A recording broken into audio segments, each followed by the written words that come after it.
तो आदाब, नमस्कार, गुड इवनिंग, सत श्री अकाल। एक बार फिर आप तमाम लोगों का स्वागत है क्राइम तक की कहानी के इस एपिसोड में। उम्मीद है पूरी फैमिली अच्छी होगी, अपना और अपनों का ख्याल रख रही होगी।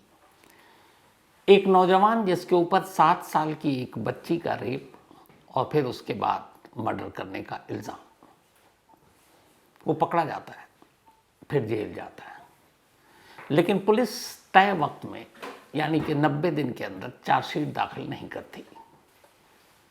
कानून कहता है कि अगर तय वक्त में चार्जशीट दाखिल नहीं होती है तो एक्यूज्ड यानी आरोपी को एक बेनिफिट मिलता है, वो कोर्ट में बेल के लिए अप्लाई करे और उसे जमानत मिल जाएगी। और पुलिस को भी अच्छी तरह मालूम है ये बात। इसके बावजूद रेप जैसे हीनियस क्राइम में एक 7 साल की बच्ची के साथ और फिर उसका मर्डर, उसे जला देना, ऐसे मामले में भी पुलिस 90 दिन में चार्जशीट दाखिल नहीं करती। वो आरोपी बेल पर बाहर आ जाता है। बाहर आने के बाद एक रोज उसकी मां का कत्ल हो जाता है। फिर वो भागता है, पुलिस उसे मुंबई से पकड़ती है, पकड़ कर लाती है। पुलिस कहती है उसने मां का मर्डर भी एक्सेप्ट कर लिया है। उसे फिर से जेल भेज दिया जाता है। अब उसके ऊपर 2 अलग अलग केस हैं, एक 7 साल की बच्ची के रेप और मर्डर का और एक खुद उसकी अपनी मां के कत्ल का। उसके कुछ दिनों बाद वो फिर भाग जाता है, फिर पकड़ा जाता है। इसके बाद मुकदमा चलता है। 2 अदालतें उसे सजाए मौत सुनाती हैं रेप और मर्डर के मामले में। फिर मामला देश की सबसे बड़ी अदालत में पहुंचता है। अब सबकी निगाहें उसी अदालत के फैसले पर हैं। सोचिए, एक शख्स जिसके ऊपर 2 अलग अलग मुकदमे और कोर्ट से 2 सजाए मौत मिल चुकी हो, सुप्रीम कोर्ट में उस केस का क्या होगा, क्या फैसला आएगा? इस फैसले के बारे में आपको बताऊं उससे पहले पूरी कहानी। ये कहानी है आज से 8 साल पुरानी, 2017। चेन्नई के एक इलाके में, चेन्नई एयरपोर्ट से थोड़ी दूरी पर एक बस्ती है। उसी बस्ती में एक परिवार रहा करता था जिसमें माँ बाप और उनकी एक 7 साल की बिटिया। 5 फरवरी 2017 को वो बेटी घर के बाहर से अचानक गायब हो जाती है। घर वाले ढूंढते हैं, मिलती नहीं है। कुछ घंटे के बाद वो जाकर पुलिस स्टेशन में रिपोर्ट लिखा देते हैं। अब पुलिस तलाश करती है लेकिन कोई सुराग नहीं मिलता। 5 के बाद 6, 7, फिर 8 फरवरी की तारीख आ जाती है। तभी पुलिस एक शख्स को गिरफ्तार करती है। उसका नाम था दशवनाथ। 30 साल का दशवनाथ उसी इलाके में, उसी मोहल्ले में रहा करता था। उसने कंप्यूटर साइंस की पढ़ाई की थी। पुलिस दशवनाथ को इसलिए गिरफ्तार करती है कि उसी मोहल्ले के एक शख्स ने कहा कि उसने आखिरी बार उस बच्ची के साथ दशवनाथ को खेलते हुए देखा था। तो लास्ट सीन की जो थ्योरी होती है कि आखिरी बार किसे देखा, कई बार पुलिस उसी को सच मान लेती है। दशवनाथ को गिरफ्तार कर लिया गया। अब पुलिस की तफ्तीश शुरू होती है। फिर पुलिस और पुख्ता सबूत देती है। पता चला कि वहीं पास में एक मंदिर है। उस मंदिर में एक सीसीटीवी कैमरे लगे हुए हैं। वहां पर उस मंदिर के एक शख्स ने गवाही दी कि हमने सीसीटीवी कैमरे में देखा था 5 फरवरी को जब वो बच्ची गायब हुई, तब आखिरी बार मोटरसाइकिल पर एक शख्स जा रहा था और उसके आगे एक बैग रखा हुआ था। तो माना यह गया कि उसी बैग में उस बच्ची की लाश थी। उसकी भी गवाही दर्ज हो गई। पुलिस ने उसको भी एक सबूत माना। इसके बाद डीएनए हुआ। चूंकि लाश जली हुई हालत में मिली थी घर से कुछ दूर, तो डीएनए के जरिए पता चला कि वो वही बच्ची है जो गुम हुई थी, उनके माँ बाप के डीएनए सैंपलिंग के जरिए। फिर पुलिस ने बच्ची के अंडरगारमेंट्स को सबूत के तौर पर पेश किया कि उसमें सीमन है और डीएनए सैंपल के जरिए पता चल गया है कि ये सीमन अक्यूज यानी दशवनाथ का है। तो ये सारे सबूत, सारे गवाह, इनके साथ एक चार्जशीट तैयार की गई। लेकिन चार्जशीट वक्त पर कोर्ट में पेश नहीं किया। दशवनाथ ने अपील की, उसे जमानत मिल गई। वो घर आ गया अपने माँ बाप के साथ और जमानत दिलवाने वाले भी उसके अपने पिता। अब वो घर आया। पुलिस को लगा, मीडिया में खबर आई कि एक रेप और मर्डर जैसे केस में चार्जशीट न दाखिल करना पुलिस की लापरवाही है। पुलिस ने आनन फानन में चार्जशीट दाखिल की और कहा भाई अब उसको पेश किया जाए। लेकिन इस दौरान में होता यह है कि उसी साल यानी 2017 में, ये फरवरी का महीना था जब कत्ल हुआ था, 2 दिसंबर को इसी दस्वनाथ के घर में एक महिला की लाश मिलती है। पुलिस घर पहुंचती है तो पता चलता है यह दस्वनाथ की मां की लाश है। गला घोट कर और सर पर वजनी चीज से मारा गया था। घर के कुछ गहने गायब थे। पुलिस से कुछ लोगों ने बताया कि दस्वनाथ को आखिरी बार उन्होंने देखा। दस्वनाथ के पिता आए, फिर उनसे भी बयान लिया गया और पुलिस ने यह केस दर्ज किया कि अपनी मां का कत्ल दस्वनाथ नहीं किया है, उसे पैसों की जरूरत थी और कत्ल करके भाग गया। अब पुलिस उसका सुराग ढूंढ रही है। फिर उसके मोबाइल के जरिए उसका लोकेशन मुंबई में मिला और 2 दिसंबर को यह कत्ल हुआ था। 8 दिसंबर को मुंबई से दस्वनाथ को गिरफ्तार कर वापस ले आया गया। वो वापस फिर से जेल में। इधर पुलिस ने आनन फानन में चार्जशीट दाखिल कर दी। अब ये मामला कोर्ट में चल रहा है। कोर्ट में पेशी के दौरान, चूंकि अब वो शुरू हो चुका था, उसी दिसंबर के महीने में एक बार और दस्वनाथ जब कोर्ट में पेश किया जा रहा था, पुलिस कस्टडी से भाग गया। लेकिन इत्तेफाक से नसीब अच्छा था, पुलिस का उसी दिन कुछ घंटे बाद उसे चेन्नई शहर से ही गिरफ्तार कर लिया गया और वापस जेल भेज दिया गया। अब चार्जशीट दाखिल हो गई। चार्जशीट दाखिल होने के बाद अब मुकदमे का ट्रायल शुरू होता है। पुलिस सारे सबूत कोर्ट के सामने पेश करती है। चेंगलपट्टू सेशन कोर्ट चेन्नई के सारे गवाहों और सारे सबूतों को मद्देनजर रखते हुए 2018 19 फरवरी यानी इस इंसिडेंट के लगभग साल भर बाद ही अपना फैसला सुना देती है। उस बच्ची के रेप और मर्डर केस में दस्वनाथ को सजाए मौत दी जाती है, फांसी की सजा। इस सजा के खिलाफ अब दस्वनाथ हाई कोर्ट में अपील करता है। वहां मद्रास हाई कोर्ट में उसकी अपील की सुनवाई होती है। लगभग 5-6 महीने के अंदर ही अंदर हाई कोर्ट भी अपना फैसला सुना देती। जुलाई 2018 में मद्रास हाई कोर्ट दस्वनाथ को वही सजा देती है जो लोअर कोर्ट ने दिया था और सबूत वही, डीएनए के भी जो सिमन है वो भी मिले हैं। सीसीटीवी में आखिरी बार देखा गया है, एक गवाह जिसने आखिरी बार खेलते हुए देखा, बाइक पर बैग के साथ जाते हुए देखा। तो इन सारे गवाहों और सारे सबूतों के मद्देनजर पहले लोअर कोर्ट और फिर मद्रास हाई कोर्ट दोनों ने दस्वनाथ को सजाए मौत दी, यानी फांसी की सजा। अब दस्वनाथ इस फैसले को देश की सबसे बड़ी अदालत सुप्रीम कोर्ट में चैलेंज करता है। इधर ये मुकदमा चल रहा था, उधर एक दूसरा मुकदमा और चल रहा था और वो था दस्वनाथ की मां के मर्डर का, जिसका इल्जाम भी उसके सर पर था, जो उसने जमानत पर रहते हुए बाहर किया था। ये मुकदमा भी एक उसी लोअर कोर्ट में चल रहा है, चेंगलपट्टू में। 2 सजाएं मौत मिल चुकी। अब तीसरे मुकदमे का ट्रायल शुरू हुआ और खत्म हुआ। उस मुकदमे में पुलिस को एक भी ऐसा सबूत और सुराग नहीं मिला जो ये साबित करता कि दस्वनाथ ने अपनी मां का कत्ल किया था। लिहाजा लोअर कोर्ट पहली बार दस्वनाथ को उसके अपनी ही मां के कत्ल के इल्जाम से बरी कर देता। अब उसके बाद पुलिस हाई कोर्ट पहुंची। उल्टा चल रहा मामला। हाई कोर्ट ने भी दस्वनाथ को अपनी ही मां के मर्डर के मामले से बरी कर दिया क्योंकि कोई सबूत और कोई गवाह था ही नहीं। तो अब एक शख्स जिसके ऊपर 2 अलग अलग क्राइम के इल्जाम थे, अपनी मां का मर्डर और एक 7 साल की बच्ची का रेप एंड मर्डर, उसमें से एक में वो बरी हो गया, दूसरे में उसे 2 सजाए मौत मिल चुकी है। अब फैसला दिल्ली में मौजूद देश की सबसे बड़ी अदालत सुप्रीम कोर्ट को लेना है। सुप्रीम कोर्ट में यह मामला 2018 में गया। 7 साल लग गए।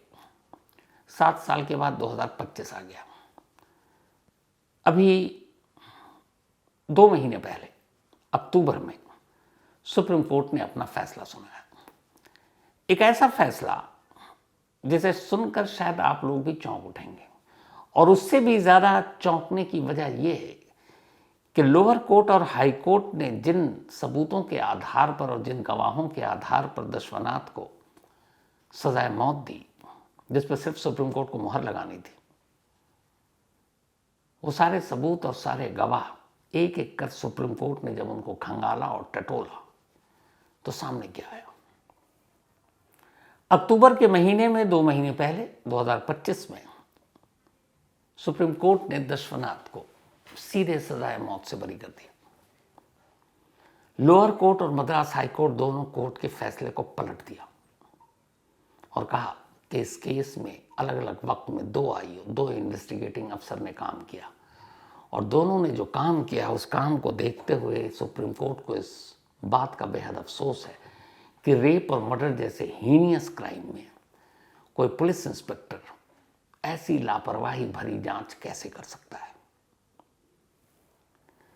एक आईओ का ट्रांसफर हो गया था, इसलिए बाद में इस केस में दूसरे आईओ आए। उन्हीं दोनों को सुप्रीम कोर्ट ने लताड़ा और दशवनाथ को बरी किया और साथ ही ये कहा कि अगर उसके खिलाफ कोई और मुकदमा ना हो तो उसे फौरन जेल से बरी कर दिया जाए। 8 साल हो चुके थे दशवनाथ को चेन्नई सेंट्रल जेल में रहते हुए। सुप्रीम कोर्ट के फैसले के फौरन बाद 48 घंटे बाद दशवनाथ को चेन्नई सेंट्रल जेल से आज़ाद कर दिया गया। अब वो आज़ाद है, फ्री है, सारे मुकदमे से बरी है। लेकिन सवाल ये कि उस 7 साल की बच्ची का रेप और मर्डर फिर किसने किया और इतने भारी भरकम सबूत और गवाह ये बेकार कैसे हो गए। तो सुप्रीम कोर्ट ने जो अपना फैसला सुनाया उसमें सिलसिलेवार पॉइंट उठाया और ये पॉइंट लोअर कोर्ट और मद्रास हाई कोर्ट की तरफ भी उंगली उठाता है। ये पॉइंट इसलिए बड़ी ज़रूरी है कि ऐसे तमाम केसेस में इस तरह के मामले आते हैं, ऐसे गवाह भी आते हैं और सबूत भी आते हैं। सुप्रीम कोर्ट ने जो पहली चीज़ उठाई और पूछा कि आखिर लोअर कोर्ट और हाई कोर्ट की नज़र इस पर क्यों नहीं पड़ी, वो पहली चीज़ ये थी कि इस बच्ची के घर के करीब जो मंदिर था उस मंदिर के एक शख्स को गवाह के तौर पर पुलिस ने पेश किया और उसने बताया कि हमारे सीसीटीवी कैमरे में उस दिन, जिस दिन वो बच्ची गायब हुई थी, दशवनाथ मोटरसाइकिल पर जाते हुए दिखाई दिया और उसके साथ वो बैग था और वो उसी रास्ते में जा रहा था जिस रास्ते में बाद में आगे चलकर उस लड़की की, बच्ची की जली हुई लाश मिली थी। अब ये एक बहुत बड़ा सबूत है क्योंकि क्राइम के सीक्वेंस को जोड़ रहा है। लेकिन जब उसकी गवाही को ध्यान से सुप्रीम कोर्ट ने पढ़ा तो उसमें यह लिखा हुआ था कि ये बच्ची 5 फरवरी 2017 को गायब हुई थी, शाम के करीब 5 बज रहे थे। उस मंदिर के उस शख्स ने जो गवाही दी थी उसने ये कहा था कि मैंने उसको एक दिन पहले जाते हुए देखा था, यानी 4 फरवरी को, जब बच्ची गायब ही नहीं हुई। तो 4 फरवरी को एक शख्स अगर बाइक पर बैग लेकर जा रहा है तो उसका इस बच्ची की गुमशुदगी से क्या लेना देना, जबकि वो बच्ची अभी अपने घर पर है, वो 24 घंटे बाद गायब होने वाली है। तो इस तारीख को ध्यान क्यों नहीं दिया, पहली चीज। दूसरी चीज, उसने कहा कि मैंने बाइक पर जाते हुए देखा, पर मैंने कभी ये नहीं कहा कि यह दशवनाथ है क्योंकि मैंने चेहरा ध्यान से नहीं देखा था और वो सीसीटीवी में चेहरा साफ दिख नहीं रहा था। तो नाम तो लिया नहीं, लेकिन ये पुलिस ने लिखा। अब ये हुआ, सुप्रीम कोर्ट ने कहा कोई बात नहीं, चलो सीसीटीवी फुटेज को खंगाल लेते हैं, देख लेते हैं। पता चला कि वो सीसीटीवी फुटेज जिसकी गवाही के ऊपर ये केस खड़ा किया गया था, न कभी लोअर कोर्ट में पेश किया गया, न कभी मद्रास हाई कोर्ट में। सुप्रीम कोर्ट की तो बात ही भूल जाइए।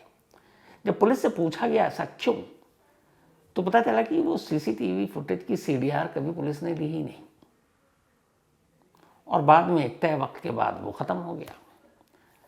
तो एक ऐसा इंपॉर्टेंट सबूत जिसके ऊपर आपका केस खड़ा है, आपको एक आदमी कह रहा है कि हमारे सीसीटीवी कैमरे में कैद हुआ है और पुलिस वाले ने इतनी जहमत नहीं उठाई कि लाओ उसके विजुअल हमें दे दो। तो ये सिर्फ हवाई बातें थी, सबूत पुलिस के पास था ही नहीं। और कमाल ये कि पहले लोअर कोर्ट और फिर मद्रास हाई कोर्ट ने भी इन 2 बड़ी गलतियों की तरफ ध्यान ही नहीं दिया कि उसने कहा था कि हमने एक दिन पहले देखा था, क्राइम वाले दिन नहीं, जिस दिन बच्ची गायब हुई। और दूसरा कि उन्होंने कभी, कोर्ट ने पुलिस से ये नहीं कहा हमें सीसीटीवी फुटेज दिखाओ। अगर वो पूछ लेते तब भी नहीं मिलता, लेकिन पता तो चल जाता और शायद ये फैसला बदल देते। तो पहली चीज कि एक पुलिस अफसर जिसका इतना बड़ा केस एक सीसीटीवी फुटेज पर है, उन्होंने कभी उसको कलेक्ट करने की कोशिश ही नहीं की। इसमें एक गवाह आया, इस गवाह की गवाही भी दशरनाथ को फांसी की सज़ा दिलाने में बहुत बड़ा रोल प्ले किया था। ये विटनेस था। इस विटनेस ने कहा कि 5 फरवरी को जिस दिन ये गायब हुई थी, मैंने देखा था आखिरी बार उसको दशरनाथ के साथ खेलते हुए, और दशरनाथ के पास साथ एक डॉगी था, डॉगी के साथ वो बच्ची खेल रही थी। तो ये लास्ट सीन वाला एक थ्योरी थी। जब इसकी पूरी गवाही पढ़ी गई तो सुप्रीम कोर्ट ने ध्यान दिया कि जब इसकी गवाही दर्ज हुई है तो उस पर तारीख लिखी हुई है, और वो तारीख थी बच्ची की गुमशुदगी के 2 महीने बाद की। यानी इस विटनेस ने जो गवाही दी थी 5 फरवरी को बच्ची गायब हुई, और इसने गवाही दी अप्रैल में, और इसकी गवाही का जिक्र कहीं एफआईआर में भी नहीं था। तो सवाल ये था कि कितना इंपॉर्टेंट गवाह जिसने आखिरी बार उस बच्ची के साथ देखा दशरनाथ को, उसकी गवाही 2 महीने बाद क्यों दर्ज की गई, और कहीं रिकॉर्ड पर है ही नहीं। तो फिर कैसे माने कि 2 महीने बाद उसकी दर्ज गवाही सच है? उसको मैनिपुलेट करके नहीं बुलाया गया है कि तुम ऐसा कहो। अगर ये इतना ही इंपॉर्टेंट था तो शुरुआत में बाकायदा एफआईआर से लेके हर चीज़ में उसका मेंशन होना चाहिए। लेकिन इसकी गवाही की तारीख पर भी लोअर कोर्ट ने और मद्रास हाई कोर्ट ने ध्यान ही नहीं दिया कि भाई ने गवाही कब दी। इतनी बड़ी गलती। तीसरा, जो सारे दस्तावेज थे उसमें यह था कि बच्ची की चूंकि मर्डर के बाद बॉडी को जला दिया गया था तो वो पहचानने लायक थी नहीं, तो माँ बाप के उसके सैंपल लिया गया, उसके बाद लैब भेजा गया, डीएनए रिपोर्ट आई, और ये क्लियर हो गया कि ये बच्ची वही है जो गायब हुई थी 5 फरवरी को। अब इसके बाद उसमें यह भी था कि उस बच्ची का एक अंडरगारमेंट मिला, उस पर ब्लड स्टेन थे और सीमन भी थे। जब उसकी जांच हुई और रिपोर्ट आई डीएनए, तो पता चला कि वो एक्यूज्ड के ही हैं, यानी कि दशरनाथ के। अब ये बहुत बड़ा साइंटिफिक एविडेंस है, इसको दुनिया की कोई भी अदालत ठुकरा नहीं सकती कि जिस बच्ची का रेप हुआ, मर्डर हुआ, उसके अंडरवेयर में एक्यूज्ड का सीमन पाया जाना ये अपने आप में काफ़ी है केस को खोलने के लिए। और ये भी एक अहम सबूत था जिसकी वजह से लोअर कोर्ट और मद्रास हाई कोर्ट ने दशरनाथ को सजाए मौत दे दी। लेकिन जब सुप्रीम कोर्ट ने वो पूरी रिपोर्ट पढ़ी और जो बाकी दस्तावेज थे वो पढ़ा, तो एक हैरान करने वाला सच सामने आया। पता चला कि जिस डीएनए की बात पुलिस कर रही थी, जिसके आधार पर कोर्ट ने सजा सुनाई, और जिस अंडरवेयर की बात हो रही थी कि उसमें अक्यूज यानी दशरनाथ का सीमन मिला था, वो अंडरवेयर इस बच्ची की गुमशुदगी के और रेप मर्डर वाली सारी कहानी खुल गई 4 महीने बाद इसी दशरनाथ के बैग से पुलिस ने बरामद करना क्या दिखाया था। यानी फरवरी में ये सब कुछ होता है, मार्च, अप्रैल, मई, जून, 4 महीने के बाद ये मिला था ये अंडरवेयर, और किसके? पुलिस के कागज के हिसाब से दशरनाथ के बैग से मिला था। और उस 4 महीने बाद बरामद उस अंडरवेयर के जरिए ये पता चला कि हाँ, ये सीमन जो है अक्यूज का है।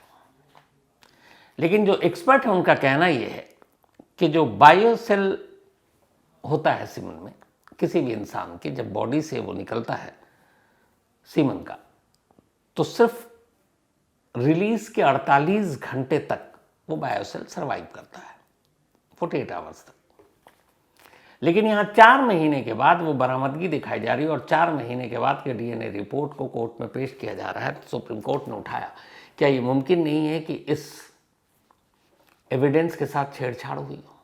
क्या ये मुमकिन नहीं है कि उस अंडरवेयर पर पुलिस कस्टडी में या बाद में जबरन अक्यूज्ड के निशान छोड़े गए हों? है ऐसे, हमारे देश में कई ऐसे इंसिडेंट हुए हैं जिसमें आप सीमन तक लाकर किसी कपड़े में डालकर उसको आप रेपिस्ट ठहरा सकते हो। तो सुप्रीम कोर्ट ने इस पे उंगली उठाई कि 4 महीने बाद, वो भी अक्यूज्ड के बैग से आप बरामदगी दिखा रहे हो, और 4 महीने बाद आप बता रहे हो, उससे पहले जब आपने अक्यूज को पकड़ा उस वक्त कहाँ थे ये सारी चीज़ें? और दूसरा ये कि जब सारी चीज़ें जल गई थी तो वो सिर्फ वही क्यों बचा था? और इस पर सुप्रीम कोर्ट का सवाल ये था कि क्या इसके साथ छेड़छाड़ नहीं हो सकती? पुलिस जानबूझकर इसी को अगर फंसाना ही है तो उसके खिलाफ ये सबूत उसने पैदा किया हो। तो इसलिए सुप्रीम कोर्ट ने इस रिपोर्ट को ही मानने से इनकार कर दिया। चौथा, पुलिस ने एक और, जिसकी वजह से लोअर कोर्ट और हाई कोर्ट ने दिया कि आखिर इसने इस 7 साल की बच्ची के साथ क्यों किया, तो उसने बताया कि ये मैनिएक है, मोबाइल पर ये अश्लील फिल्म देखता है और इसके मोबाइल से ऐसे बहुत सारे वीडियोस और वो फिल्म देखने के सबूत थे, कोर्ट में पेश किए। जब कोर्ट में पेश किया तो फिर सुप्रीम कोर्ट ने जब देखा तो सुप्रीम कोर्ट ने कहा कि जिस फोन की आप बात कर रहे हो कि जिस फोन पे ये अक्यूज देखता था, उसका सिम कार्ड कहां से आया, किसके नाम पर है, इसके नाम पर नहीं है, और उसका असली मालिक कौन है तो पता ही नहीं, कभी आपने पेश ही नहीं किया। तो वो सिम कार्ड की पहेली को आपने कभी सुलझाया ही नहीं और किसी का भी उठा के आपने कह दिया ये इसका मोबाइल था और ये सिम था, इस पर देखता था, जबकि पुलिस ये साबित ही नहीं कर पाई कि ये सिम को ये बिलोंग करता है। यहां तक कि पुलिस ने उसके सीडीआर कॉल डिटेल रिकॉर्ड तक नहीं निकाले, जैसे सीसीटीवी के नहीं निकाले थे। तो सीडीआर नहीं, फोन का डिटेल नहीं, ये सारी चीज़ों में से एक भी चीज़ नहीं। तो सुप्रीम कोर्ट ने इन सारी चीज़ों को देखते हुए ये कहा कि एक शख्स को दो फांसी की सज़ा मिली है, 7 साल की बच्ची का रेप और मर्डर का केस है, लेकिन जो भी 2 आईओ थे उन्होंने एक भी ऐसा सबूत नहीं दिया जिस पर हम यहाँ दावा कर सकें और यकीन कर सकें कि वाकई दर्शनाथ ही उस बच्ची का कातिल और रेपिस्ट। न फॉरेंसिक एविडेंस, न विटनेस, न सीसीटीवी। अब जिस केस में पुलिस सीसीटीवी कैमरा तक कलेक्ट ना करके दे तो क्या करे। तो फिर सुप्रीम कोर्ट ने एक ऐतिहासिक फैसला दिया कि सिर्फ इसलिए कि 2 कोर्ट ने उसे फांसी की सजा सुना दी हम उस पर यकीन नहीं करेंगे, आप हमें कन्विंस कर दो एक भी सबूत देकर। आखिरी विटनेस कोई नहीं जिसने दर्शनाथ के साथ देखा, उस सीसीटीवी कैमरे में जिसमें जाते हुए देखा गया वो सीसीटीवी कैमरे का कोई वजूद नहीं है। जिस डीएनए की बात की गई वो 4 महीने बाद की बरामदगी दिखाई गई है, जबकि कायदे से सीमन के सेल्स 48 घंटे तक सर्वाइव करते हैं। और वो बैग से बरामद हुए, वो बैग कब कहाँ किसके जरिए आया, इसका भी कोई आपने सोर्स और स्रोत नहीं बताया। अक्यूज के मोबाइल के कॉल डिटेल सीमन तक आपने बरामद नहीं की, सीडीआर तक नहीं निकाली। तो ये बेसिक वो चीज़ें हैं जो एक नया रंगरूट या पुलिस में भर्ती होता है उसे ही पता है बेसिक चीज़ें करनी है, इनमें से कुछ नहीं किया। और दूसरा, फिर सुप्रीम कोर्ट के सामने उसकी माँ के मर्डर का भी केस आया कि सर इसके ऊपर तो ये भी इल्ज़ाम था, और उसमें पुलिस ने कहा कि इसने अपनी माँ के कत्ल के गुनाह को कबूल कर लिया।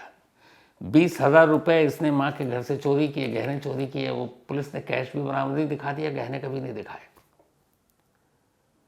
पूरा बयान है उसका इकबालिया, लेकिन कोर्ट ने बरी कर दिया। तो माँ के मर्डर से बरी, इधर रेप और मर्डर के केस से बरी।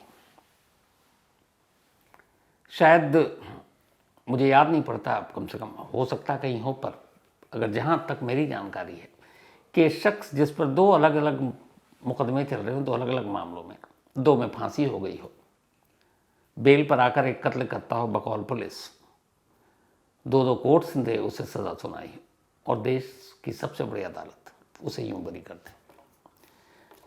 इसका गुनहगार और जिम्मेदार कौन है? और सबसे कमाल की बात यह है कि दर्शनाथ की माँ का कातिल कौन है अभी भी ये पहेली है, और 7 साल की उस बच्ची का रेपिस्ट और कातिल कौन है। जब ये फैसला आया सुप्रीम कोर्ट का तो कुछ मीडिया के लोग गए थे और इस बच्ची के बाप ने रोते हुए यही कहा कि हमारा क्या कसूर, हम तो ये जानना चाहते थे कि मेरी बेटी का गुनहगार कौन है। लेकिन आज 8 साल बाद भी किसी को पता नहीं है। और अगर सचमुच दर्शनाथ बेकसूर है तो 8 साल उसने जेल में काटे, उसका क्या। ऐसे न जाने कितने कानून के जो मैदान से निकले वैसे मुकदमे हैं, उनकी गिनती ही नहीं है कहाँ तक जाए। और कमाल है पुलिस की, मतलब पुलिस वाले भी कई बार ऐसे केसेस को यूं पेश करते हैं, सब कुछ सुलझा लिया, खुद ही पीठ थपथपा रहे हैं, लेकिन जब कोर्ट में उसका ऐसा हश्र होता है तो एक साथ कई लोगों को लगता है कि फिर ये क्या है, कैसा इंसाफ है, कैसा कानून है, कैसी पुलिस है, कैसी इन्वेस्टिगेशन है। पर अफसोस ऐसा हो रहा है, होता है, और कोई गारंटी नहीं है कि आगे भी ना हो। तो इस अफसोसनाक कहानी और इस अजीब फैसले में फ़िलहाल इतना ही, लेकिन ख़त्म करूँ इस कहानी के सिलसिले को उससे पहले वही अपना सिलसिला। आज सरदार पन्ना सिंह एंड टोनी सोनी, इन दोनों का जन्मदिन है। तो पन्ना सिंह, एंटोनी सोनी, आप दोनों को जन्मदिन की बहुत बहुत बधाई। और ये भेजा है विक्रांत बामल ने। इसके अलावा हिलाल कुरैशी, इनका भी आज बर्थडे है, तो हैप्पी बर्थडे हिलाल। और ये भेजा है यशस्वीर ने। साथ ही धीरज जैन, इनका भी जन्मदिन है, तो हैप्पी बर्थडे धीरज साहब। और ये भेजा है पूनम जैन ने। पूनम जैन जी के बेटे हैं धीरज। प्रभजोत कौर, इनका भी आज बर्थडे है, तो हैप्पी बर्थडे प्रभजोत जी। और ये करण बारिया जी ने भेजा, करण जी की वाइफ हैं प्रभजोत। साथ ही नैना चंद्राकर, इनका भी आज बर्थडे है, तो हैप्पी बर्थडे नैना जी। और ये टिकेंद्र चंद्राकर जी की वाइफ हैं। साथ ही एडवोकेट नेहा पाटिल, इनका भी बर्थडे है, तो happy birthday advocate Neha Patil ji. भेजा Mukesh Kumar and bar association के तमाम मेंबर्स ने। तो आप सभी को बहुत बहुत बधाई। इसके साथ ही कहानी में आज इतना ही। अब आपसे मुलाकात होगी कल रात 9 बजे किसी नई कहानी के साथ। तब तक अपना और अपनों का ख्याल रखिएगा। Thank you very much.